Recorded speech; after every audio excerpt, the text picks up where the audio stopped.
Hi guys, I'm Dave in real life and welcome to this Break It Down SmackDown Worlds Collide special. Yeah, we are going to take a look at some highlights from both last night's SmackDown and of course Worlds Collide from Las Vegas. So without further ado, we're going to get straight into it with the SmackDown side of things. So Brock Lesnar starts the show in a pant-splitting segment with R-Truth, aka Ron Cena. Ron came down to the ring defending his older brother. This was so much fun. I mean, John Cena would love that, considering the fact that R-Truth is considerably older than John Cena in real life. So that was a little bit of a jib. But yeah, this was such a cool segment. R-Truth comes down, defending John Cena, claiming that he is Ron Cena. This segment did get a little bit muddy. I felt that, you know, the crowd were exactly buying the Brock Lesnar character.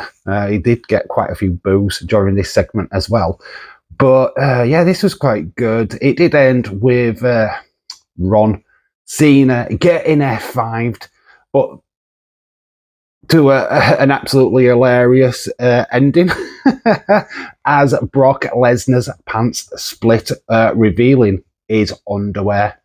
The true blue pants guy. We've been wanting Labour Bates in NXT. We've got blue pants guy on SmackDown. It was revealed as Brock Lesnar was leaving the ring that, you know, it's a good job he wore underwear today. Makes you wonder if he goes commando any other time. Yeah, like I said, this opening segment was a bit of a mess, but it ended up hilarious. Obviously, the crowd letting Brock Lesnar know they weren't exactly happy about him being there. The chorus of boos played out in the arena. But obviously they were left with tears of laughter at the end as Brock left with tattered trousers. There was a backstage segment with Sami Zayn after his match with Rey Fenix, which was the match of the night, in my opinion, where we had Nakamura. Well, we believe this to be Nakamura. There was a mysterious person in the background, not once but twice during backstage segments involving Sami Zayn. The first one was pretty much straight after this segment with Brock, where he was just having a conversation with Rey Fenix, setting up their match. And then later on in the night, where Sami was having another conversation, and you could clearly see somebody just languishing in the background. Oh, it was Carmella Hayes. Maybe so Sami, Carmella Hayes could be next week, and we could be setting up Nakamura for the future. So yeah, keep your eyes peeled in the background of Sami Zayn segments from now on, because there is a mysterious Nakamura on the loose. But anyway, we do get to the night's main event.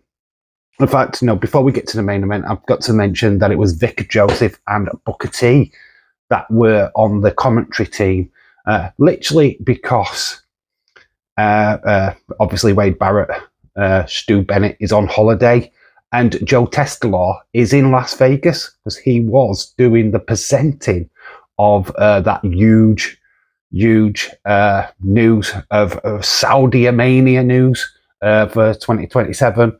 So that's where he was. So yeah, we needed cover. We've gone to Vic Joseph and Booker T. Yeah, I totally popped my dick when I saw this. Oh no, wait a minute, neck. It's neck, right? Okay. Anyway, these two were quite fun on commentary, so they did take on that duty. We did go to the main event. Drew McIntyre faced Randy Orton. Drew picked up a win after the referee stopped the punt kick, allowing Drew to hit the Claymore for the victory. Drew then proceeded to attack Randy Orton after the bell, almost doing the same thing that he did to Cody Rhodes months prior. But then we would get that massive return. We knew that Cody, well, it was revealed by Triple H himself that Cody was returning for WrestlePalooza. So this was not a surprise, but Cody did come running down. He made the save. And yeah, we got a Cody cutter to Drew McIntyre, who hightailed it out of there. And we finished off SmackDown with the immortal words from Cody Rhodes. I'll see you at WrestlePalooza. And that means that we are definitely getting a match between Drew McIntyre and Cody Rhodes at WrestlePalooza next weekend. Yeah, so this is quite an epic SmackDown. There was quite a lot of other stuff that went on for the show. I liked it. I thought this was a very solid SmackDown. I wasn't bored. It was fast-paced. Sami and Rey Fenix had the match of the night, in my opinion. That was an absolute banger. I felt that Tiffany Stratton and Jade Cargill was a pretty decent match until Nia got involved. I'm not a Nia fan, but it served its purpose. Obviously, Nia's going to get a title shot against Tiffany Stratton in the near future. I just can't stand it. I'm being honest with you guys. I'm not a massive Nia fan, so that kind of was a little bit of a negative. But Tiffany and Jade went to a count-out. Yeah, there was other little bits on this show, but yeah, I thought it was a pretty solid show, so I give it a 7.75. Maybe that's a little bit high. Maybe I should drop that to just a 7.5, but that's what we're going to do. We're going to call it a 7.5. I did score it 7.75 on the night, but in fair reflection, I don't think it quite hit them marks. So yeah, we're going to give it a 7.5 in the end. We go on then to the second part of our live stream, and that was Worlds Collide from Las Vegas. And oh my god, this show was absolutely stacked. I mean, there was lots of stuff in there, but I picked some major talking points. One being the Wyatt Six.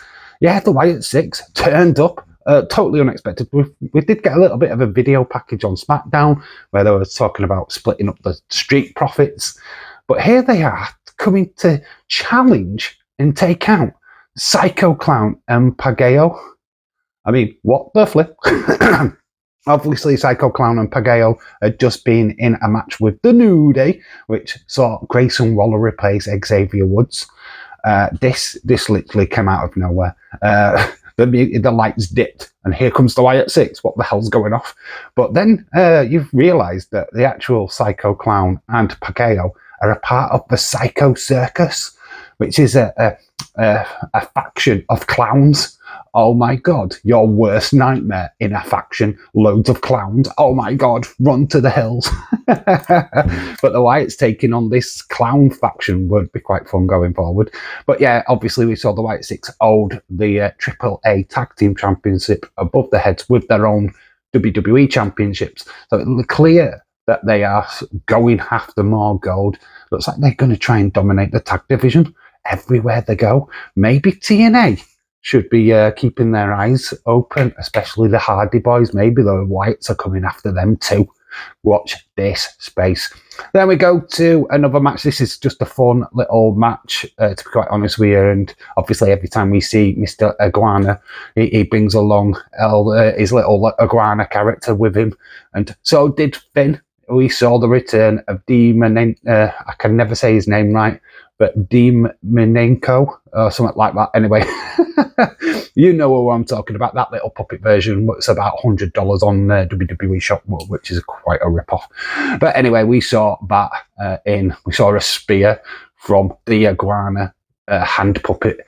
Yeah, this was just a little bit of fun. Lola Vice and Mr. Iguana did pick up the victory. I just thought this was a little fun little match. And yeah, don't take this stuff serious. This is wrestling. I wouldn't show this to a non-wrestling fan. Let's put it that way. How would you explain wrestling to a non-wrestling fan? You just don't show them this match. That's what you do. You just get, no, you don't want to see that one. Go and watch Sami Zayn versus Rey Fenix instead. That's what I would say. But that is a fair enough talking point. Then we got to the night's main event, the closing of what was an extremely long stream. I think we matched up to about 6 hours. But it was Dirty Dom becomes AAA Mega Champion, beating Vikingo. And it was with a little bit of help from his friends. I mean, a lot of help. We had JD come down. We had Finn come down. But it wasn't them what got the job done. It was from his other friend, El Grande Americano, did enough to distract Vikingo. And Dirty Dom becomes double champ. The domination era has started in AAA. I mean, he's already the greatest IC champion of all time. He's Daddy Dom to Liv Morgan. He's now double champ Dom. He's Mega Dom. Oh my God. Mega domination. But yeah, to kind of round it all up, he did get his deadbeat dad to put the championship belt around his waist. Yeah, this did not go down that well with Rey Mysterio. But Dominic is now your mega AAA mega champion and IC champion. Two belts. So other things on Worlds Collide, we saw Natty, the character Natty. Obviously she was billed as Natalia, but yeah, this was Natty, the persona that she had in GCW. I absolutely love this. This is a great version of Natalia, and I hope they use this going forward. So I think this is a great little move for her, and it's so good to see her representing this character, especially inside a WWE AAA bubble. So yeah, she did pick up a victory against Fabi Apache. There was all kinds of other matches. A 60-year-old dwarf wrestler, a micro wrestler, if you will. He actually helped his team win in an 8-man tag match. Oh God, this show was absolutely stacked full of high spots. I don't really think there was any low spots. I'm honestly, Worlds Collide got an 8 out of 10. So out of the two shows, Worlds Collide gets the win. I fully enjoyed both shows. I thought SmackDown for the 2 hours, normally it's quite dragging, but I actually felt that flew by. I thought the pacing of that show was perfect and really enjoyed it. And of course, Worlds Collide. Unfortunately, I did get a little bit tired at the end of Worlds Collide, so the main event was a little bit of a drag, but still enjoyed it. Lots of shenanigans going off in that match. In fact, the entire Worlds Collide, honestly, AAA, well worth watching and checking out in the future. We will try to do more AAA watch-alongs as soon as these events get announced. We'll be on it, because it does look like we are going to get Psycho Clown Pacquiao against WYATT'S at some point in the near future. So 8 out of 10. Like I say, overall, both shows, I think Worlds Collide just about wins it with that 8 out of 10. Honestly, please WWE, do not do back-to-back shows like this again, because it for us guys in the UK, it's super tiring. And yeah, even recording this video, I'm still mega tired. But yeah, I digress. The next live watch along will be WrestlePalooza. Yeah, wrestling terms, we are doing Dave's Super Sunday, which is a football stream. We are covering 3 matches in that live stream on Sunday, starting from 11:30 UK time, and we finish when we finish. It will include London City Lionesses versus Manchester United. Then it's Burnley versus Liverpool from the Premier League. And then we're going to round it all off with the Manchester Derby, Man City versus Manchester United. So yeah, make sure that you're available for that. And then plus, I think we'll be doing another Liverpool game on Wednesday as the Champions League starts. So yeah, it's going to be very football heavy this upcoming week up until WrestlePalooza. Make sure that if you like that, be a part of it, hit that notification bell. And of course, subscribe if you are brand spanking new. We do football watch-alongs, we do wrestling watch-alongs, we do reviews, we do toy hunts, we do everything. So make sure that you're a part of that. Yeah, honestly, I'm still tired. I might go back to bed. Anyway, I've been Dave in real life. You guys have been awesome. Till the next time, bye for now.